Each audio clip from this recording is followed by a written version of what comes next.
हेर्दा हेर्दै 28 दिन पनि पुगिसक्यो है त। अनि आज चाहिँ मेरो 28 दिन। Hello welcome family, this is my day 28 है त। मेरो चाहिँ आज 28 दिन पुरा भयो त मेरो यो जर्नीमा। नियरली भन्नुपर्दा चाहिँ 1 महिना पुग्न लाग्यो है त। नियरली 1 महिना पुग्न लाग्यो। अनि 28 दिन इज द नट जोक के। म चाहिँ के आउँदैन तर धेरै कुरा सिक्न पाइरहेको छु।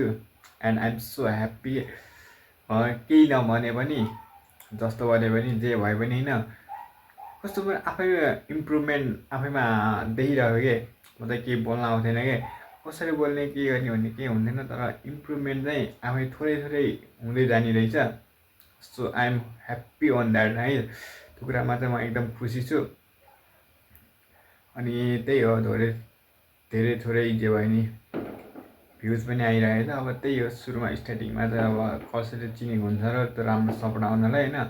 त्यही पनि अब कन्टिन्यू गर्दै गएपछि इन फ्युचर धेरैको सपोर्ट मिल्छ होइन। त्यही हो गाइज। अनि म चाहिँ मेरो एङ्गलहरू क्यामेरामा हेरेर बोल्न चाहिँ सिकेँ है त।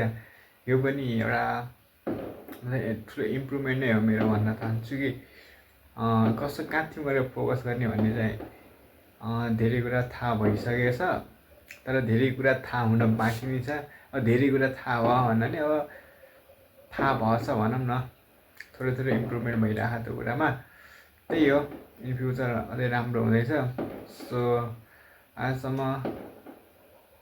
मैले आँट गरेर चाहिँ कन्टिन्यू गरिरहेको छु।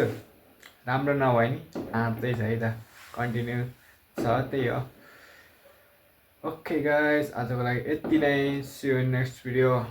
By by.